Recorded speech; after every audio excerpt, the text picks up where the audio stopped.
തലയ്ക്കടിയേറ്റ് ബോധം നഷ്ടമായ ഋഷിക്കൊടുവിൽ ബോധം വന്നപ്പോൾ സ്ട്രെച്ചറിൽ കിടത്തി കൈകൾ ബലമായി ബന്ധിക്കപ്പെട്ട നിലയിലായിരുന്നു. ആരാന്ന് കെട്ടഴിച്ചു വിടറാ! ദേഷ്യത്തോടെ ചോദ്യഭാവത്തിൽ തലയുയർത്തി നോക്കിയ ഋഷി തന്റെ മുന്നിലിരിക്കുന്ന സ്ത്രീയെ കണ്ട് ഞെട്ടി. ജിഷ, നീയാണോ ഇത് ചെയ്ത്? ഋഷി അത്ഭുതത്തോടെ അവളെ നോക്കി ചോദിച്ചു. മാസങ്ങൾക്ക് മുൻപ് ഒലീവിയയുടെ ഷോറൂമിൽ വെച്ച് ജിഷയെ കണ്ടിട്ട് ഇന്നാണ് പിന്നെ ഋഷി അവളെ നേരിൽ കാണുന്നത്. ജിഷ, നിനക്കെന്നെ ഓർമ്മയില്ലേ? ഞാനാ ഋഷിൻ. നീ എന്തിനാ എന്നെ ഇവിടെ പിടിച്ചുകൊണ്ട് വന്ന് കെട്ടിയിട്ടിരിക്കുന്നത്? എന്താ ശരിക്കും നീ ചെയ്യുന്നേ? സോഫയിൽ കാലിന് മേൽ കാൽ വെച്ച് രൂക്ഷമായ നോട്ടത്തോടെ ഇരിക്കുന്ന ജിഷയെ കണ്ടതും ഋഷി നിസ്സംഗതയോടെ ചോദിച്ചു. അവൾ എല്ലാം അറിയാമെന്ന ഭാവത്തോടെ അവനെ നോക്കി തലയാട്ടി. എന്നിട്ട് പിന്നെ എന്തിനാ എന്നെ തട്ടിക്കൊണ്ടുവന്നത്? അന്ന് നിന്റെ ജീവൻ രക്ഷിച്ചത് ഞാനാണ്. ആ നന്ദി നീ മറന്നോ? ഋഷി സംശയത്തോടെ ചോദിച്ചു. അപ്പോഴും ജിഷയുടെ സ്വരത്തിൽ അവളുടെ പ്രവൃത്തിയിലുള്ള നിരാശ നിഴലിച്ചിരുന്നു. അത് ഞാൻ മറന്നു ഋഷി. നീ ഇപ്പോഴും പഴയ കാര്യങ്ങളൊക്കെ ഓർത്തിരിക്കുകയാണോ? പിന്നെ കുറച്ചെങ്കിലും അന്ന് എന്നെ രക്ഷിച്ചതിന്റെ നന്ദി ബാക്കിയുള്ളത് കൊണ്ട് എന്റെ ചേട്ടനടിച്ചതിന് നിന്നെ വെട്ടിക്കൊന്ന് കുഴിച്ചു മൂടാത്തത്. നീ ഇപ്പോഴും ജീവനോടെ ഇരിക്കുന്നത് ആ ഓർമ്മയിൽ എന്തോ ബാക്കിയുള്ളതുകൊണ്ടാ. ജിഷ പറഞ്ഞത് കേട്ട് ഋഷി അവളെ ഒരു ഞെട്ടലോടെ നോക്കി. ഓഹോ, ഞാൻ അവനെ അടിച്ചത് മാത്രമേ നീ കണ്ടുള്ളോ? ബാക്കി അവിടെ നടന്നൊന്നും അറിഞ്ഞില്ലേ? ഞാൻ ഏകദേശം പകുതി മരിച്ച ഇവിടെ കിടക്കുന്നത്. നിന്റെ ചേട്ടൻ എന്റെ ദേഹത്ത് എത്ര കത്തിക്കുത്ത് നടത്തിയിട്ടുണ്ടോ നോക്ക്. ദേഹം മുഴുവൻ മുറിപ്പാടുകളോടെ ഋഷി അവളോട് ദേഷ്യത്തിൽ ചോദിച്ചു. ആരാ നിന്നോട് പറഞ്ഞത് ഒരാവശ്യവുമില്ലാതെ ആ പെണ്ണിനെ പോയി രക്ഷിക്കാൻ? എന്റെ ചേട്ടനും ആ ആരതിയുടെ ഭർത്താവ് ഭവീനും തമ്മിൽ ചില ബിസിനസ് പ്രശ്നങ്ങൾ ഉണ്ടായിരുന്നോ? അത് അവർ തമ്മിലുള്ള ഇഷ്യൂ അല്ലായിരുന്നോ? നീയല്ലേ അതിനിടയ്ക്കേറിയത്? നീ എന്റെ ചേട്ടനെയും അവന്റെ ആളുകളെയും തല്ലിയില്ലേ? അവരിൽ പകുതി പേർ ഇപ്പോഴും ആശുപത്രിയിലാണ്. നിന്റെ ജീവൻ ഇപ്പോഴും ബാക്കിയാക്കിയത് ഞാൻ കാരണമാ. എന്റെ ഔദാര്യമാണ് നീ ഇപ്പോൾ ജീവനോടുള്ളത് പോലും. ജിഷ പറഞ്ഞു നിർത്തിയതും ഒരു നിമിഷം ഋഷി ഒന്നും മിണ്ടിയിരുന്നില്ല. ശേഷം ഒരു ചിരിയോടെ ഋഷി പറഞ്ഞു. നീ നല്ലൊരു പെണ്ണാണെന്നാ കരുതിയത്. നിന്റെ ചേട്ടൻ അവനുമായി പ്രശ്നമുള്ള ഭവീന് പകരം അവന്റെ ഭാര്യയെ തട്ടിക്കൊണ്ടുപോകാൻ ശ്രമിച്ചു. അത് തെറ്റ് തന്നെയല്ലേ? നീയും ഇപ്പൊ നിന്റെ ചേട്ടനെ പോലെ എന്നെ തട്ടിക്കൊണ്ടു വന്നില്ലേ ഇവിടേക്ക്? അതില് ശരിയെന്താ? ഋഷി പുച്ഛത്തോടെ അവളെ നോക്കി ചോദിച്ചു. ഞാൻ നല്ല പെണ്ണാണോ അല്ലയോ എന്ന് എനിക്ക് ആരും സർട്ടിഫിക്കറ്റ് തരേണ്ട കാര്യമില്ല. നീ ആവശ്യമില്ലാത്ത കാര്യത്തിൽ ഇടപെട്ടിട്ടില്ലായിരുന്നെങ്കിൽ നിനക്ക് സുഖമായി ജീവിക്കായിരുന്നല്ലോ. ജിഷ വീണ്ടും അതേ കാര്യം പറഞ്ഞപ്പോൾ ഋഷിക്ക് ദേഷ്യം വന്നു. ഭവീൻ എന്റെ ബെസ്റ്റ് ഫ്രണ്ടാണ്. അല്ല, ബെസ്റ്റ് ഫ്രണ്ടെന്ന് പറയുന്നതിലും അവൻ എനിക്ക് എന്റെ സഹോദരനെ പോലെയാണെന്ന് പറയുന്നതാ ശരി. അങ്ങനെയുള്ളപ്പോ അവന്റെ ഭാര്യയ്ക്ക് ഒരു ആപത്ത് വരുമ്പോൾ ഞാൻ എങ്ങനെ വെറുതെ നോക്കി നിൽക്കും? അല്ല, നിന്റെ ചേട്ടനുമായിട്ടാണ് ഇതൊക്കെ എനിക്ക് സംസാരിക്കാനുള്ളത്, അല്ലാതെ ഇതിലൊന്നും പെടാത്ത നിന്നോടല്ല. നീ എന്തിനാ എന്റെ മുന്നിൽ ഇരുന്ന് ഇങ്ങനെ സംസാരിക്കുന്നത്? ഋഷി അവളുടെ മുഖത്തേക്ക് നോക്കി ചോദിച്ചു. പെട്ടെന്ന് അവളുടെ മുഖഭാവം ചെറുതായി മാറി. ഇനി കഴിഞ്ഞൊന്നും പറഞ്ഞിട്ട് കാര്യമില്ല. കഴിഞ്ഞത് കഴിഞ്ഞു, അത്ര തന്നെ. ജിഷ അങ്ങനെ പറഞ്ഞപ്പോൾ ഋഷി അവളെ അല്പം പ്രതീക്ഷയോടെ നോക്കി. നീ എന്നൊന്ന് കെട്ടഴിച്ചു വിടുവോ? ഋഷി അവൾ മൗനം പാലിക്കുന്നത് തുടർന്നതും ക്ഷമ നശിച്ച പോലെ ചോദിച്ചു. ഋഷി പെട്ടെന്ന് ശ്വാസം ശരീരത്തിലേക്ക് വലിച്ചു പിടിച്ചുകൊണ്ട് ബലം കൊടുത്ത് കൈ മുറുകെ പിടിച്ചു കുടഞ്ഞു. കെട്ടിയ കയർ പൊടുന്നനെ മുറിഞ്ഞു വീണു. ജിഷ തന്റെ കണ്ണുകളെ വിശ്വസിക്കാനാകാതെ അവനെ നോക്കി. ഒറ്റ നിമിഷം കൊണ്ട് കയറ് പൊട്ടിച്ച ഋഷി തൊട്ടടുത്ത നിമിഷം അവൾക്കരികിലേക്ക് പാഞ്ഞെടുത്തു. അവളുടെ കഴുത്തിൽ അവൻ തന്റെ കൈ മുറുക്കി. നിനക്ക് ഇത്രയും ധൈര്യമുണ്ട് ഋഷി? അങ്ങനെയാണെങ്കിൽ നിനക്കെന്നെ കൊല്ലാം. അങ്ങനെ പറയുമ്പോൾ ഭയമായിരുന്നില്ല അവളുടെ കണ്ണുകളിൽ. എന്നാൽ എന്തോ ആലോചിച്ചുള്ള പരിഭ്രമം മാത്രം പ്രകടമായി.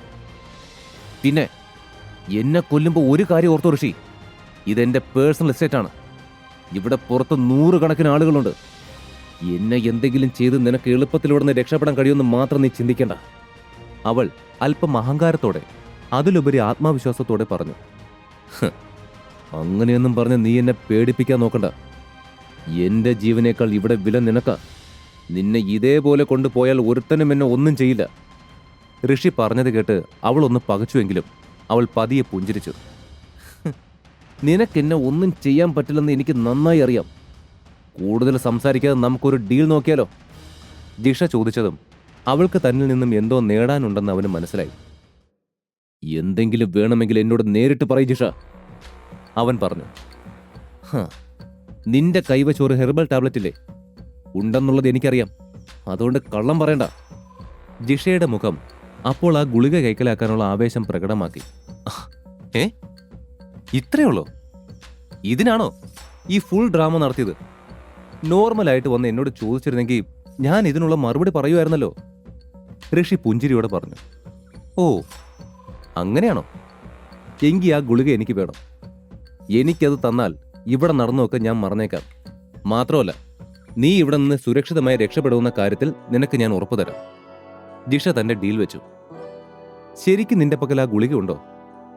തന്റെ ജിജ്ഞാസ നിയന്ത്രിക്കാനാവാതെ ജിഷ വീണ്ടും എടുത്തു ചോദിച്ചു. വർഷങ്ങളായി ജിഷ ബിസിനസ്സിലാണെങ്കിലും ഒരു പരിധിക്കപ്പുറം വളരാൻ അവൾക്ക് കഴിഞ്ഞിട്ടില്ല.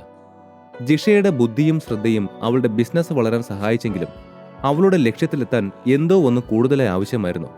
ഈ സമയത്താണ് ഋഷി നൽകിയ ഗുളിക കഴിച്ചാലുള്ള ഗുണങ്ങളെക്കുറിച്ച് ആന്റണി പറഞ്ഞത്. പക്ഷേ എത്ര ശ്രമിച്ചിട്ടും അത്ര ശക്തിയേറിയ ഒരു ടാബ്ലറ്റ് അവൾക്ക് കണ്ടെത്താൻ കഴിഞ്ഞില്ല. ആ സമയം അവൾക്ക് ഋഷിയെയും ബന്ധപ്പെടാൻ കഴിഞ്ഞില്ല. സുകുമാരന്റെ ലേലത്തിനെത്തിയ ജിഷ അവിടെ ലേലം ചെയ്യുന്ന ഒരു ഔഷധ ഗുളിക വാങ്ങാൻ ശ്രമിച്ചിരുന്നു. പക്ഷെ അപ്പോഴേക്കും ഒരു വൃദ്ധൻ ആ ഗുളിക വാങ്ങി കഴിച്ചിരുന്നു. അവിടെ ഋഷിയെ തിരക്കി. ആ ഗുളികയെപ്പറ്റി കൂടുതൽ ചോദിക്കാൻ നിന്നപ്പോഴേക്കും അവൻ ജയിലിലേക്ക് പോയിരുന്നു. അവൻ തിരികെ വന്നപ്പോഴേക്കും ആരതിയെ രക്ഷിച്ച സംഭവത്തിൽ ആന്റണിയുടെ ആളുകളുമായി ഋഷി കോർത്തിരുന്നു. അവരാണ് അവൻ ആദ്യം പിടിച്ചത്. പിന്നീട് ഋഷിയെ ആന്റണിയുടെ ആളുകളുടെ പിടിയിൽ നിന്നും തന്റെ ആവശ്യത്തിനായിട്ട് ജിഷ തട്ടിക്കൊണ്ടുവന്നതാണ്. അവൾ ഇതൊക്കെ ആലോചിച്ചുകൊണ്ടിരിക്കുമ്പോൾ ഋഷി ഷർട്ടിന്റെ പോക്കറ്റിൽ നിന്നും ഒരു ടാബ്ലറ്റ് പുറത്തെടുത്തു. ജിഷ അത് വാങ്ങാനായി കൈ നീട്ടി. പക്ഷേ അടുത്ത നിമിഷം ഋഷി അത് വായിലാക്കി. ഋഷി, നീ എന്താ ഈ ചെയ്തത്? സോഫയിൽ നിന്ന് എഴുന്നേറ്റുകൊണ്ട് ജിഷ അവനോട് ആക്രോശിച്ചു. താൻ ആഗ്രഹിച്ചത് തന്റെ കയ്യെത്തും ദൂരത്തുണ്ടായിട്ടും അവൾക്കത് സ്വന്തമാക്കാൻ കഴിഞ്ഞില്ല. ഇത്തവണ അവൾക്ക് ദേഷ്യം അടക്കാനായില്ല. സത്യത്തിൽ ഞാൻ നിന്നെ സഹായിക്കാമെന്നാ കരുതിയത്. പക്ഷേ നീ എന്നോട് പെരുമാറുന്ന രീതി എനിക്ക് ഒട്ടും ഇഷ്ടപ്പെടുന്നില്ല. ജിഷയോടായ ഋഷി അത് പറഞ്ഞു തീരും മുമ്പ് തന്നെ ജിഷ ചുവരിൽ നിന്നൊരു വാളെടുത്ത് അവന്റെ നേരെ എറിഞ്ഞു. അവൾ വാൾപ്പയറ്റിൽ പ്രത്യേക പരിശീലനം നേടിയിട്ടുണ്ട്. പക്ഷേ അവൾക്കറിയാത്ത മറ്റൊരു കാര്യം ഉണ്ടായിരുന്നു. ഋഷി ചെറുപ്രായത്തിൽ തന്നെ എല്ലാ ആയോധന കലകളിലും പ്രാവീണ്യം നേടിയിരുന്നു എന്നത്. തന്റെ നേരെ ജിഷ എറിഞ്ഞ വാൾമുനയിൽ നിന്ന് മാറി ഋഷി അവളെ ചുറ്റിപ്പിടിച്ച അതേ സ്ഥലത്ത് തന്നെ ഇരുന്ന മറ്റൊരു വാളെടുത്തു. പിന്നീടുള്ള ഏതാനും മിനിറ്റുകൾ അവർ തമ്മിലുള്ള യുദ്ധമായിരുന്നു. ആ മുറിയിലാകെ വാളുകൾ കൂട്ടിമുട്ടുന്ന ശബ്ദം മാത്രം അവശേഷിച്ചു. രണ്ടുപേരും തളരാതെ പരസ്പരം പോരടിച്ചു കൊണ്ടിരുന്നു. ഋഷിക്ക് വാൾപ്പയറ്റിൽ ഇത്ര വൈദഗ്ധ്യം ഉണ്ടാകുമെന്ന് ജിഷ പ്രതീക്ഷിച്ചിരുന്നില്ല. അവൾ ഒന്ന് ക്ഷീണിച്ച നേരം മുതലെടുത്ത് ഋഷി അവളുടെ വാൾ തട്ടിമാറ്റി. ജിഷയ്ക്ക് ശരിക്കും അടക്കാൻ കഴിയാത്ത ദേഷ്യം വന്നിരുന്നു. ഞാൻ നിന്നെ ഒന്ന് കൊല്ലും! അവൾ വീണ്ടും അത് പറഞ്ഞുകൊണ്ട് അവന് നേരെ വന്നു. അങ്ങനെ എന്നെ നീ കൊന്ന പിന്നെ നിനക്ക് ഈ ആഗ്രഹിച്ച പച്ചമരുന്നൊന്നും കിട്ടില്ല. അത് മറക്കണ്ട, ഋഷി പരിഹാസത്തോടെ പറഞ്ഞു. അപ്പോ ആ മരുന്ന് മൊത്തം നിന്റെ കയ്യിലാണോ? ജിഷ വിശ്വാസം വരാതെ ചോദിച്ചു. എന്റെ കയ്യിൽ ഉണ്ടോ ഇല്ലയോ എന്നല്ല ഇപ്പോൾ ഇമ്പോർട്ടന്റ്. നിനക്ക് എത്ര ടാബ്ലറ്റ് വേണം അത് ഞാൻ ഉണ്ടാക്കിത്തരാം. ഋഷി പറഞ്ഞ് അവസാനിപ്പിച്ചതും ജിഷ ഞെട്ടലോടെ അവനെ നോക്കി. നീ നീ കള്ളം പറയാണോ? അമ്പരപ്പോടെ ജിഷ ചോദിച്ചു. നീ വെറുതെ എന്നോട് ഇങ്ങനെയൊക്കെ പറയുന്നതല്ലേ? നിനക്ക് ഇവിടുന്ന് രക്ഷപ്പെടാൻ വേണ്ടി? അവിശ്വസനീയതയോടെ അവൾ വീണ്ടും അവനെ ചോദ്യം ചെയ്തു. എന്നാൽ ഋഷി അവളോട് കൂടുതൽ സംസാരിച്ച് സമയം കളഞ്ഞില്ല. അവൻ മേശയിൽ നിന്ന് ഒരു പാത്രം എടുത്ത് അവളെ നോക്കി. ജിഷ ഇപ്പോഴും ഋഷി പറയുന്നത് സത്യമാണോ കള്ളമാണോ എന്ന അമ്പരപ്പിലായിരുന്നു. അവളുടെ നിൽപ്പ് വകവയ്ക്കാതെ ഋഷി ആ വീടിന്റെ അടുക്കള ഏതാണെന്ന് ചോദിച്ച് നേരെ അകത്തേക്ക് കയറി. ടാബ്ലറ്റ് ഉണ്ടാക്കാൻ ആവശ്യമായ സാമഗ്രികളും എടുത്തു. ഇനിയും ആവശ്യമായ പച്ചിലകൾ വേണമെന്നുള്ളത് കൊണ്ട് ജിഷയുടെ എസ്റ്റേറ്റിന് പുറകിലുള്ള ചെറിയ ഒരു പൂന്തോട്ടത്തിലേക്ക് പോയി.